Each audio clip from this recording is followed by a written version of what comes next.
వినాయక చవితి వచ్చిందంటే చాలు ఊరు వాడ రకరకాల గణనాథులతో నిండిపోతాయి. మట్టితో చేసే వినాయక విగ్రహాలతో పాటు ప్లాస్టర్ ఆఫ్ ప్యారిస్ తో తయారు చేసే భారీ బొజ్జ గణపయ్య విగ్రహాలు కొలువుదీరుతాయి. ఒక్కో గణపతి విగ్రహానికి ఒక్కో ప్రత్యేకత ఉంటుంది.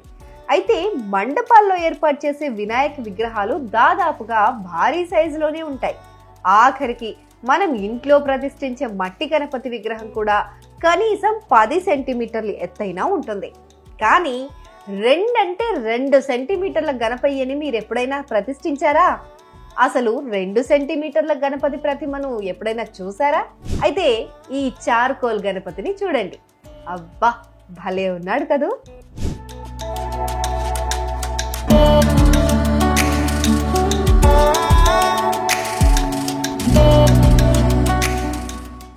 ఆంధ్రప్రదేశ్లోని అనకాపల్లి జిల్లా నక్కపల్లి మండలం చినదొడ్డిగల్లు గ్రామానికి చెందిన సూక్ష్మ కళాకారుడు డాక్టర్ గట్టెం వెంకటేష్ గురించి మీలో చాలా మందికి తెలిసే ఉంటుంది. విశాఖపట్నంలోని గీతం యూనివర్సిటీలో ఆర్కిటెక్చర్లో గ్రాడ్యుయేషన్ చేసిన వెంకటేష్ చిన్న వయసులోనే గొప్ప సూక్ష్మ కళాకారుడిగా గుర్తింపు తెచ్చుకున్నారు. పెన్సిల్ మొనపైన హిందూ దేవతల రూపాలతో పాటు రకరకాల ఆకారాలను తీర్చిదిద్ది శభాష్ అనిపించుకున్నారు. 22 ఏళ్ల వయసు నిండేసరికి 100కు పైగా అవార్డులను తన ఖాతాలో వేసుకున్నారు. న్యూయార్క్ సిటీలో ఉన్న ది ఎంపైర్ స్టేట్ బిల్డింగ్ ని కూడా 18 మిల్లీమీటర్ల పొడవుతో టూత్ పిక్ స్టిక్ పైన చెక్కి Guinness Book of World Records లో ఎక్కారు.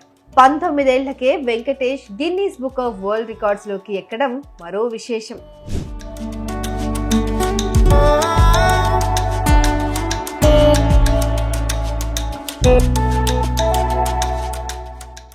విశాఖపట్నంలో గ్రాడ్యుయేషన్ పూర్తి చేసిన తర్వాత అమెరికా వెళ్లి మాస్టర్స్ చేశారు. ఇప్పుడు న్యూజెర్సీలో ఆయన ఉద్యోగం చేస్తున్నారు. అమెరికాలో ఉన్నప్పటికీ హిందూ పండుగలు వచ్చినప్పుడు తన అలవాటు ప్రకారం దేవతల సూక్ష్మ ప్రతిమలు రూపొందించడం మానలేదు. తాజాగా వినాయక చవితిని పురస్కరించుకొని చార్కోల్ గ్రాఫైట్ కడ్డీ పైన 23 మిల్లీమీటర్ల ఎత్తు, 8 మిల్లీమీటర్ల వెడల్పుతో బొజ్జ గణపయ్య ప్రతిమను అద్భుతంగా రూపొందించారు. ఈ కళాఖండాన్ని రూపొందించడానికి వెంకటేష్ కి 6 గంటల సమయం పట్టిందట. చార్కోల్ గ్రాఫైట్ కడ్డీని బ్లేడ్ తో చిన్న చిన్నగా చెక్కుకుంటూ వెళ్లి అద్భుతంగా గణనాథుడి ఆకారాన్ని తీసుకొచ్చారు. ఈ విగ్రహాన్ని చూస్తుంటే ఎవరికైనా ముచ్చటేస్తుంది కదూ. వినాయక చవితికి 2 రోజుల ముందే ఈ సూక్ష్మ గణపయ్యను రూపొందించి ఇండియాలో ఉన్న తన వారందరికీ గట్టెం వెంకటేష్ శుభాకాంక్షలు తెలియజేస్తున్నారు. అందరికీ నమస్కారం అండి. నా పేరు డాక్టర్ గట్టెం వెంకటేష్. నేను సూక్ష్మ కళాకారుని మరియు Guinness Book of world record holder. తాజాగా వినాయక చవితిని పురస్కరించుకుని నేను ఈ యొక్క పెన్సిల్ గ్రాఫైట్ మీద గణేశుడి ప్రతిరూపాన్ని నేను ఈ యొక్క పెన్సిల్ ఎడ్మైన చేయడం జరిగింది. దానికి నాకు 6 గంటల సమయం పట్టింది. దాని వెడల్పు 8 మిల్లీమీటర్లు, దాని పొడవు 23 మిల్లీమీటర్ల వ్యాయంలో నేను దాన్ని రూపుదిద్దుకున్నాను. సో ముందుగా మీ అందరికీ నా యొక్క వినాయక చవితి శుభాకాంక్షలు. Thank you.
you.